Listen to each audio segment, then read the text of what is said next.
Welcome back जनाब। Programme में एक मरतबा फिर से आपको खुशामदीद कहते हैं। और कोविड की थर्ड वेव यानी कि कोरोना वायरस की तीसरी लहर 2021 में हम दाखिल हो चुके हैं, बल्कि मैं समझती हूँ कि आधा तो ये साल अब हम गुजार ही चुके हैं।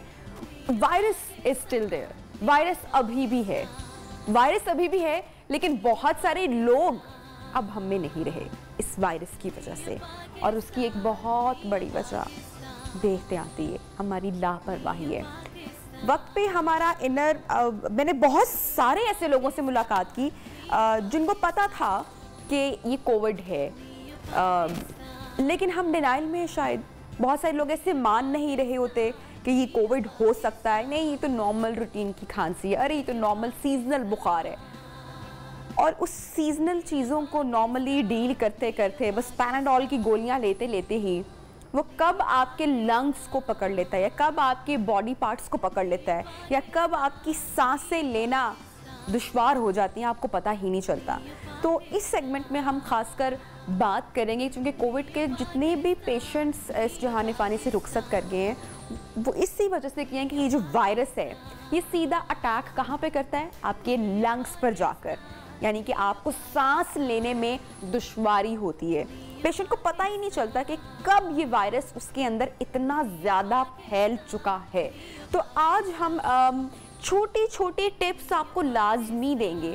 चाहे आप सेफ हैं, आपकी फैमिली सेफ है, लेकिन चूंकि वायरस है, अल्लाह ताला हम सबको इससे महफूज रखे, लेकिन छोटी छोटी प्रैक्टिसेस से कैसे हमारी इम्यूनिटी अच्छी हो सकती है, कैसे हम बेटर फील कर सकते हैं, आज ये हम आपको टिप्स देंगे। और हमारे साथ हमारी मेहमान हैं सुलाफे नकवी, जो कि एक्सपर्ट हैं, और आज हम इनसे जो ब्रीदिंग एक्सरसाइज हैं खासकर उस पर भी बात करने जा रहे हैं कि ऐसी कौन सी प्रैक्टिसेस हैं, ऐसी कौन सी एक्सरसाइज हैं जिनको अगर हम रूटीन में करें और अल्लाह ना करे कि आप पर वायरस अटैक कर जाए तो आपको सांस लेने में दुश्वारी नहीं होगी। और वो तमाम लोग जिनके घर में इस वक्त कोविड पेशेंट मौजूद है, कोई ना कोई ऐसा शख्स मौजूद है जिसने वायरस ने जिस पर अटैक किया हुआ है, तो उसके लिए सुलाफे हम ज़रूर आज टिप्स देना चाहेंगे। स्पेशली हमारे बड़े बुजुर्ग, स्पेशली हमारे जो पेरेंट्स हैं, उनके लिए मैं चाहूँगी कि आज हम कुछ एक्सरसाइजेज ऐसी बताएं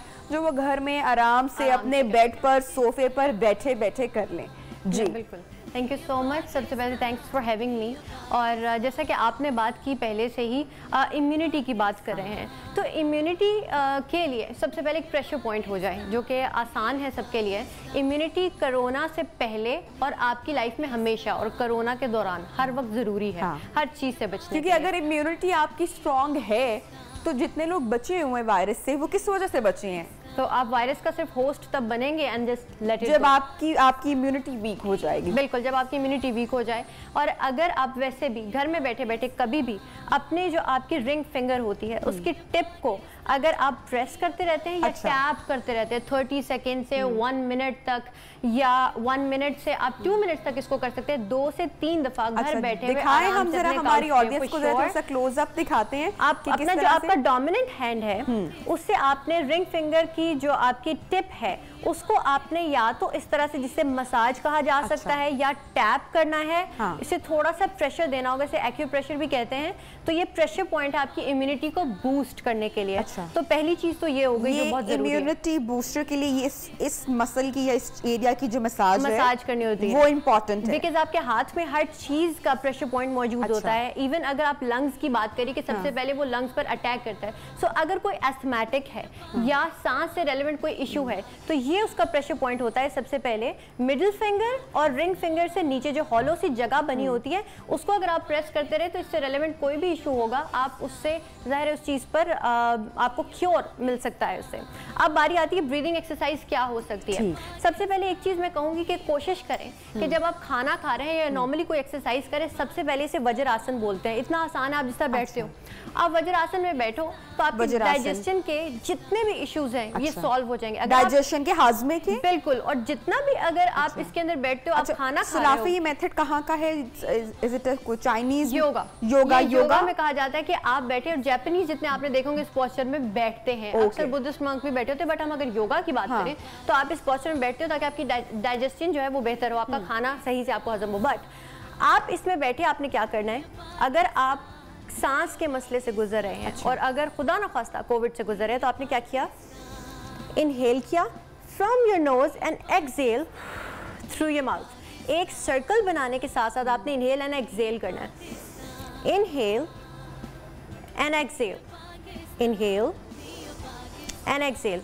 अब जितनी भी एक्सरसाइजेज जो आपके अंदर ऑक्सीजन भर सकती हैं, क्योंकि ऑक्सीजन का लेवल ही ड्रॉप हो रहा होता है, उसको बचाना होता है आपको, तो आपको क्या करना है, अपनी डायफ्राम के एरिया पर हाथ रखा, आपने किया इनहेल। जब आप इनहेल करेंगे तो इसको बिल्कुल ओपन अप करेंगे।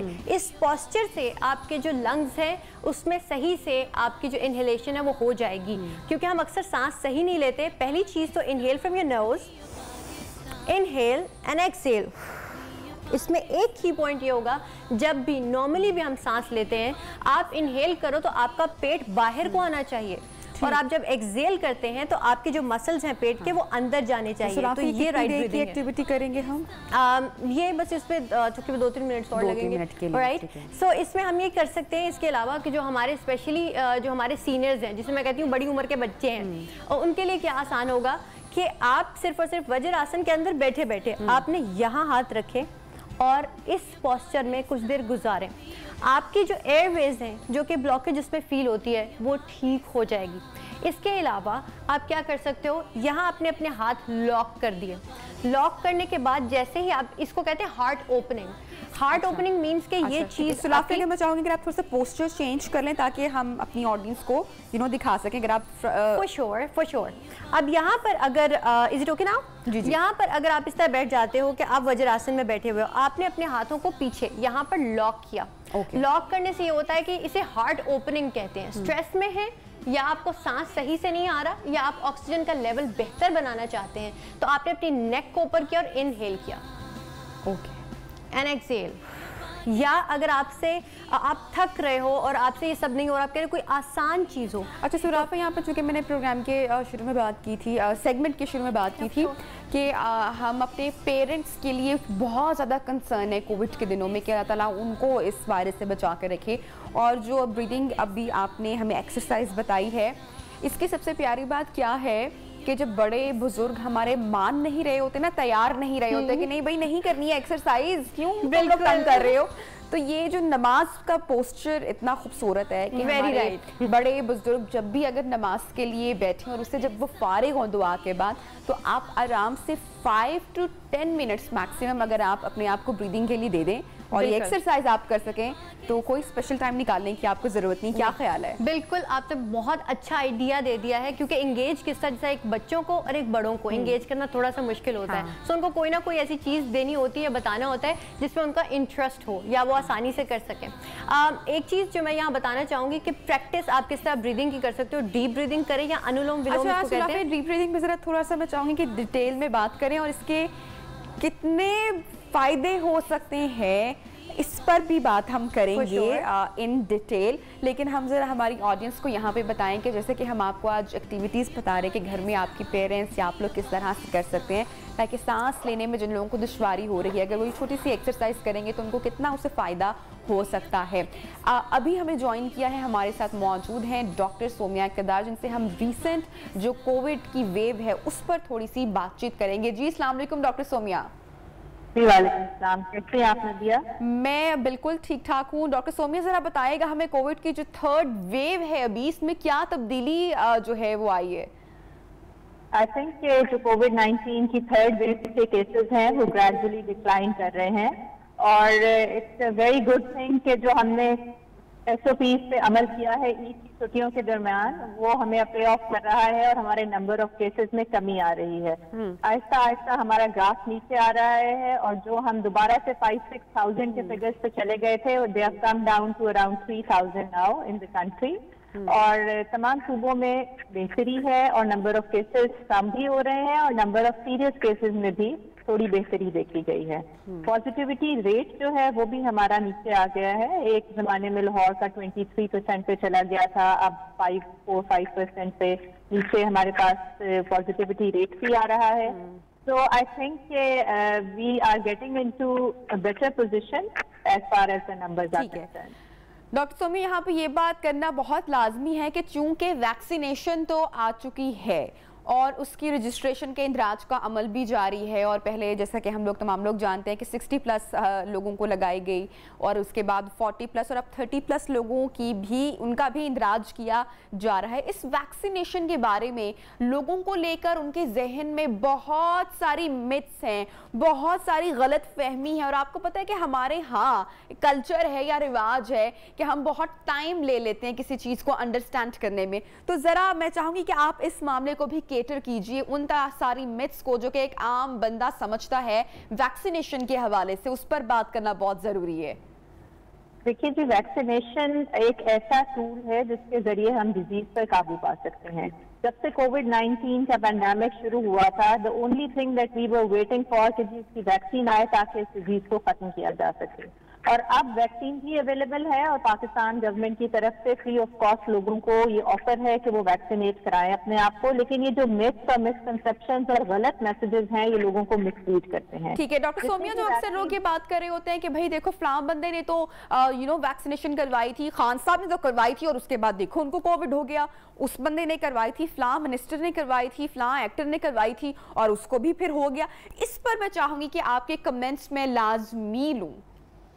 अच्छा, देखिए नबिया, जो वैक्सीन डेवलप हुई हैं वो 2 डोजेज वैक्सीन है मोस्टली, जो कि 3 to 4 weeks apart different vaccine के डिफरेंट स्केड्यूल है दी जाती हैं।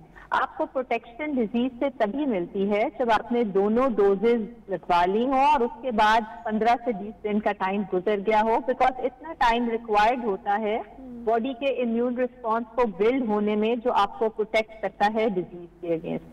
लेकिन ये बात भी जहन में रखनी जरूरी है कि जो वैक्सीन होती हैं वो 100% प्रोटेक्टिव नहीं होती। वैक्सीन का एक एफिकेसी रेट होता है विच रेंजेस फ्रॉम 70 to 90% के करीब वैक्सीन जो अवेलेबल हैं उनका रेट है। तो अगर आपने वैक्सीन लगवाई है तो 100% आप श्योर नहीं हो सकते कि आपको बीमारी नहीं होती।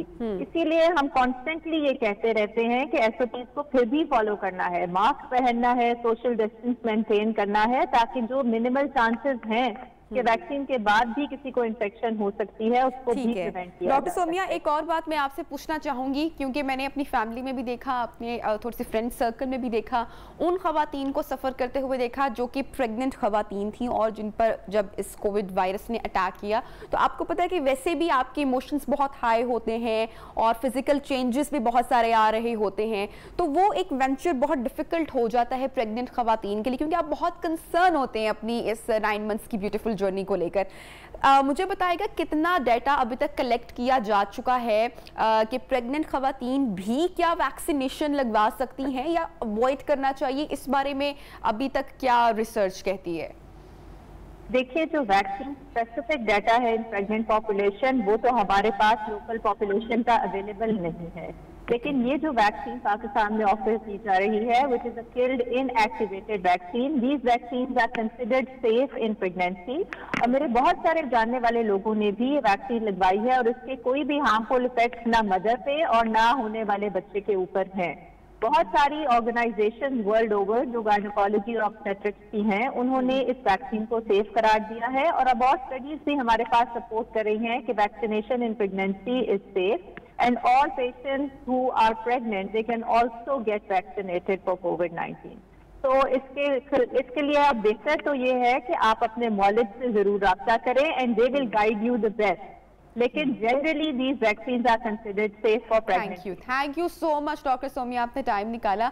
अच्छा सुराफत, छोटी सी एक ब्रेक लेंगे। अच्छा, जब ब्रेक से वापस आएंगे तो हम खासकर जो प्रेग्नेंट खवातीन हैं उनकी भी क्योंकि आफ्टर 5 मंथ्स आपको पता है कि ब्रीदिंग का वैसे भी थोड़ा सा इशू अक्सर खवातीन को हो जाता है। तो मेरे से ब्रेक पर हम जरा बाद में चलेंगे क्योंकि ये बात ज़्यादा इंपॉर्टेंट है और चूंकि बात छिड़ चुकी है तो इसी पर थोड़ा सा कुछ टिप्स। जो हमारी जो प्रेग्नेंट खवातीन हैं उनके लिए क्या होगा, सबसे पहले एक एफर्मेशन याद कर लें कि every day in every way I am getting better and better, because fear बहुत होता है, एंजाइटी बहुत होती है, स्पेशली फर्स्ट टाइम जो बनती है उनको बहुत ज्यादा एंजाइटी होती है। तो एक तो ये कि नर्व्स एंड टर्मिनल्स अपने जो है तमाम ज्वाइन करके रखें, ताकि आपके अंदर एनर्जी रहे और आप पॉजिटिव रहे और अपने आप को बार बार ये कहते रहे I am blessed, I am grateful. जितना आप ग्रेटफुल रहेंगे उतना आपका इम्यून सिस्टम भी मजबूत रहता है। और हंसें, आपका हंसना इसलिए ज़रूरी है कि 1 मिनट अगर आप हंसते हो आपकी इम्यूनिटी 24 घंटे के लिए बूस्ट हो जाती है। इतनी प्यारी आपने टिप दी है ना कि अपनी बॉडी को, अपने ब्रेन को अच्छे सिग्नल्स दें, बिल्कुल अच्छी बातें बोलें, क्योंकि आपका माइंड कन्विंस हो जाएगा कि मैं खूबसूरत हूँ, मैं अच्छी हूँ, मैं सेहतमंद हूँ, और अगर कोई दूसरा आपको कुछ भी कह रहा है तो कैंसिल कैंसिल कैंसिल 3 टाइम्स। आपको क्या सुनने की जरूरत है, ब्लॉक कर दे, बिल्कुल ब्लॉक कर दे उसको। अब जहां तक बात आती है ब्रीदिंग इशू की, तो अब उसमें आपने ब्रीदिंग क्या करनी है जो कि आसान होगी कि आपको ज्यादा सफर ना करना पड़े उसको ब्रीदिंग करते करते। आपने क्या करना है, अनुलोम विलोम उसको कहा जाता है, ऑल्टरनेट नॉस्ट्रल ब्रीदिंग। ये वैसे कोई भी कर सकता है, लेकिन उस दौरान जो आप स्पेसिफिकली बता रही हैं उसमें उनको क्या करना होगा, एक सर्कल पूरा करना होगा 2 से 3 मिनट तक। वो क्या होगा, आपने सबसे पहले अपना जो लेफ्ट नॉस्ट्रल है उसको बंद किया और आपने राइट नॉस्ट्रल से इनहेल किया, फिर उसके बाद इसको बंद किया और यहाँ से एक्सहेल किया। एक्सहेल करने के बाद यहाँ से इनहेल एंड एक्सहेल, ये एक साइकिल पूरा होगा। इसे कहते हैं ऑल्टरनेट नॉस्ट्रल ब्रीदिंग। और अगर आपको ये भी टफ लग रहा है, बिकॉज अक्सर लोग उसमें कंफ्यूज रहते हैं कि ये किस तरह से था, ये क्या था, आपने क्या करना है, आपने यहाँ हाथ रखा और यहाँ हाथ रखा। बिकॉज हम प्रेग्नेंट खवातीन की बात करें तो फील करना उस चीज़ को बहुत ज़्यादा ज़रूरी है। आपने एक हाथ अपना हार्ट रीजन पर रखा, एक हाथ अपना स्टमक पर रखा और आपने इनहेल किया 3 काउंट में एंड एक्सहेल 3 काउंट में। जब आप पैटर्न के साथ ब्रीदिंग करते हैं और कॉन्शियसली ब्रीदिंग करते हैं तो आपको कोई भी इशू आ रहा होता है, आप क्लेंस होते चले जाते हैं। कई दफ़ा बहुत सारी चीज़ें आपको एंजाइटी की वजह से और फियर की वजह से हो रही होती है। इवन आपका इम्यून सिस्टम आपके फियर, आपकी एंजाइटी, आपके स्ट्रेस से वीक होना शुरू हो जाता है। इतनी अच्छी आपने एक्टिविटीज शेयर की हैं कि ये जब नॉर्मली भी आप समटाइम कुछ लोगों को स्ट्रेस में पैनिक अटैक भी आ जाते हैं, एंजाइटी हो जाती है, अक्सर एग्जाम से पहले एंजाइटी हो जाती है, शादी से पहले एंजाइटी हो जाती है, किसी बड़े इवेंट पर अक्सर लोगों को स्टेज पर जाने से एंजाइटी हो जाती है। तो ये अगर आप ब्रीथिंग इशू करेंगे तो कोविड के साथ साथ जो आपकी रोजमर्रा जिंदगी में भी जो मसाइल और एंजाइटी और पैनिक होता है आप उससे भी डील कर सकते हैं। सो लाफा, थैंक यू सो मच, आपने हमें ज्वाइन किया। जनाब, जब हम ब्रेक से वापस आएंगे तो हमारे पाकिस्तानी फिल्म इंडस्ट्री के एक लेजेंड रह चुके थे जिन्होंने तकरीबन 4 दहाइयों तक फिल्म इंडस्ट्री पर राज किया था। एक ऐसे लेजेंड की यादें आज हम नियो पाकिस्तान में ताज़ा करेंगे। एक छोटी सी ब्रेक लेते हैं, साथ रहिएगा। नियो पाकिस्तान।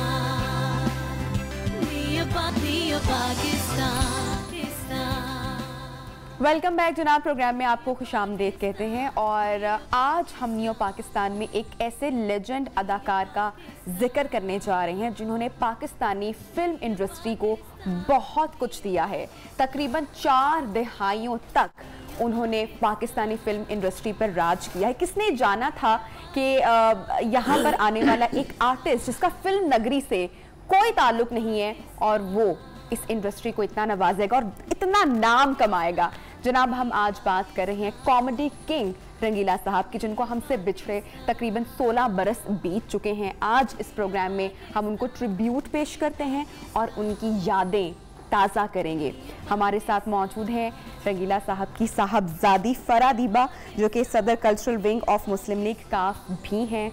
और बहुत सारी यादें, बहुत सारी बातें दीबा जी आज हम आपसे करेंगे। और उनके साथ तशरीफ़ रखते हैं अजहर रंगीला, जो कि इनके शागिर्द, इनके स्टूडेंट रह चुके हैं और अभी भी बहुत ज़बरदस्त काम कर रहे हैं।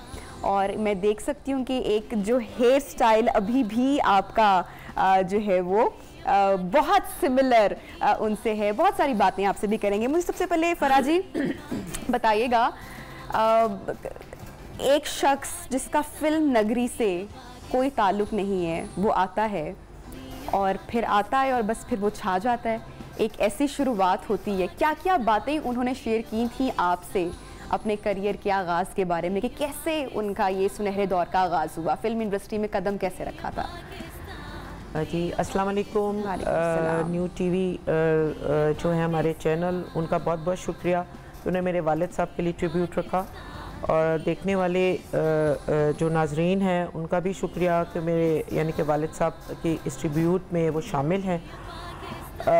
मेरे वालिद साहब का जो अगर मैं ज़िक्र करना चाहूँ तो वो बहुत यानी कि वक्त दरकार है, और क्योंकि एक वो खुद एक एकेडमी की यानी कि हैसियत रखते थे। तो जो शुरुआत है, जो उनका स्टार्ट है, तो वो एक 12 साल की एज में वो we belong to tribal area ना, तो मेरे वालिद साहब क्योंकि ट्राइब के हैं हम लोग, और पारा चनार हम लोगों का वहाँ पे यानी कि आबाई इलाका है, तो वहाँ से वो माइग्रेट होके 12 साल की एज में कुछ पर्सनल वजूहात, फैमिली कुछ मामला, तो वहाँ से आ गए, पेशावर आए, फिर पेशावर से लाहौर, और 12 साल का बच्चा अपने वहाँ पर पीछे अपने ज़मीनें जायदादें छोड़कर अपने रिश्तेदारों के हवाले, पेरेंट्स वहीं पे उनकी डेथ हो गई, तो अपनी सिस्टर के साथ ये आ गए, और इन्होंने अपनी सिस्टर को भी संभाला, और अपने आप को इन्होंने संभाला। इनको कुछ पता नहीं था इन्होंने क्या करना, जाना किधर है,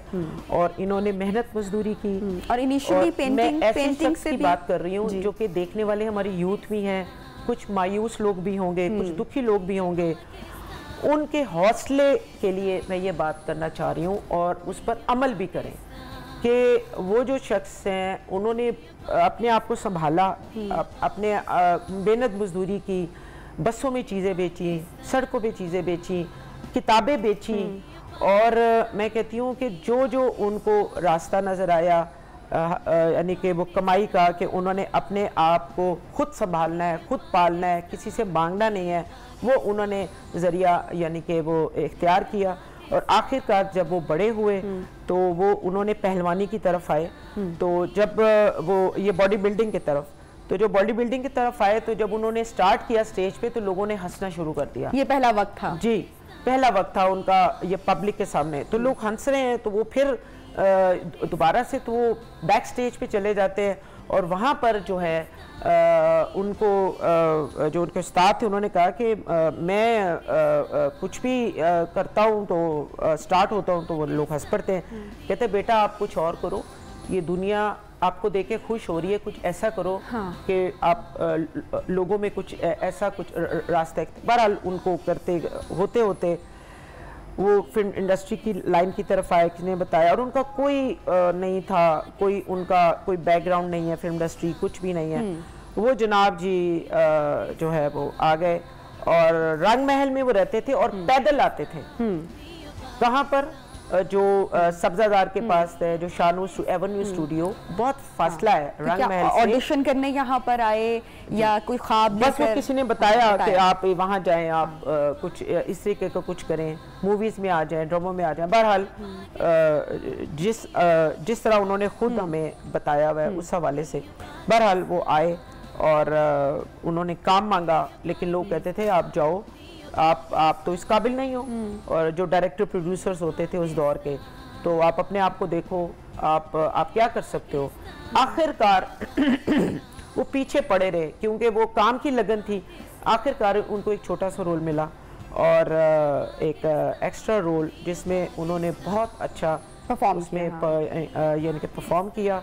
उसके बाद वो आहिस्ता आहिस्ता इन हो गए, और फिर वो यानी कि आ गए, और फिर पहला उनको जो लीडिंग रोल मिला वो फिल्म जट्टी का उनको, जी जट्टी का, हाँ जी, और वो बाकायदा ऑफर जिसकी की गई उनको, वो ये किरदार, और बहुत जितना भी उनका रोल था माशाल्लाह यानी कि बहुत अच्छा था।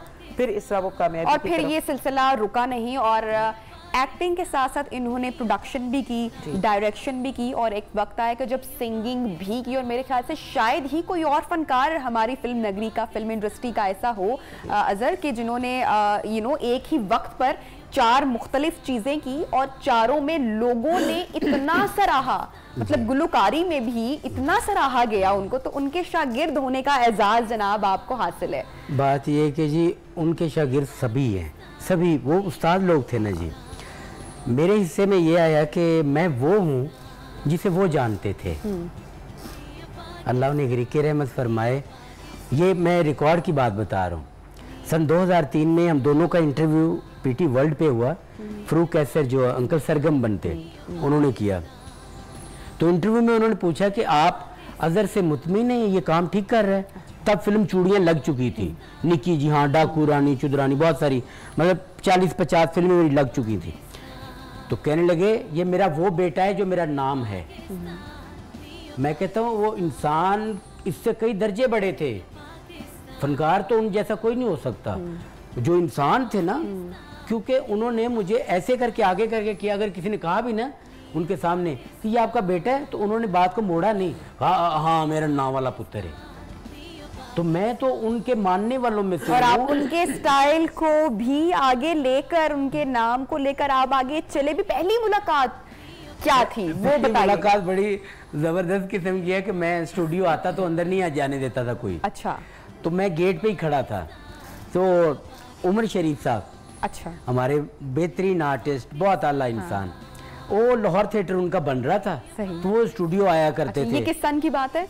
ये तकरीबन 92 A1 की बात है। तब मैं ड्रामा एनिक वाला जिन में थोड़ा बहुत रोल कर रहा था।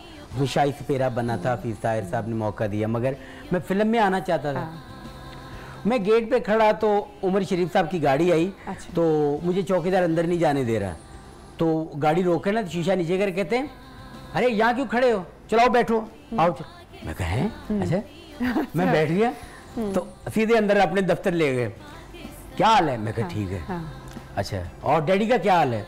मैं कहा डैडी का क्या हाल है? कोई और ही समझ लिया इन्होंने। मैं कहा जी वो मेरे डैडी का तो इंतकाल हो चुका है जी। क्या क्या कह रहे हो तुम? आप रंगीला साहब के बेटे नहीं? मैं कह नहीं जी, आप झूठ बोल रहे। आपने चौकीदार को बुलाया, असिस्टेंट को बुलाया। अरे देखो यार ये लड़का। तो वो कहते हाँ जी।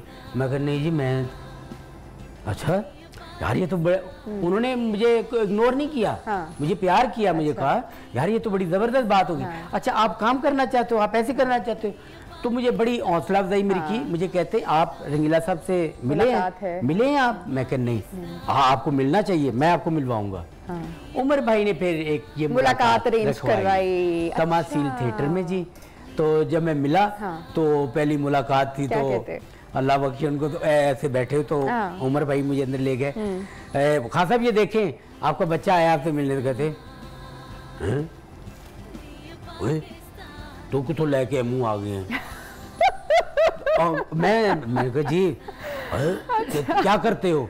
मैं कहा जी बस ऐसे पीटीवी पे कुछ थोड़ा बहुत काम मिला वो कर। काम बड़ा मुश्किल है, काम नहीं आसान है, कोई और काम कर ले। तुम बहुत अच्छी है, मैं तुम्हें बिजनेस करवा देता हूँ। कोई काम करना है कोई, यानी कि छुट्टी करवा। मुझे कह रहे उन्होंने मुझे हर तरीके से देखा। अच्छा। वो बहुत बड़े आदमी थे। बंदे को पहचान, एक बंदा यहाँ से चला है, दुनिया का एक रंगीला बन रहा है जिनका नाम सईद खान है, तो वो क्या मामूली आदमी होगा? उन्होंने मुझे पूरा देखा। मैंने कहा नहीं मैंने कोई काम नहीं करना, मैं ठीक हूँ। अच्छा कहीं नौकरी लगवा दूँ? नहीं, मैंने यही करना है जो आप करते हैं। तो उन्होंने, उनके अल्फाज थे कि मनवर ज़रीफ की रोटी देने आता था स्टूडियो में। अजहर कोई एक डायलॉग अगर आप हमें ब्रेक पर जाते हुए अगर थोड़ा सा सुना देंगे और उसके बाद ब्रेक हम ले लेंगे तो क्या ही बात हो जाएगी जरा। ओ रंगीला फिल्म में ना निशो कहती है सोनी मेरे डैडी लंदन से आ रहे हैं। कहते मेरी बेबे भी पिंडो आ रही है। कहने मैं अपने डैडी से बात करूंगी। मैं भी अपनी बेबे ने गल करूंगा। तू अपनी बेबे से क्या बात करोगे? मैं वो गल करूंगा जो तुम नहीं दस सकता। असल मैंने कुछ ने प्यार हो गया। ब्रेक लेते हैं जनाब और ब्रेक के बाद वापस आते हैं, साथ रहिएगा।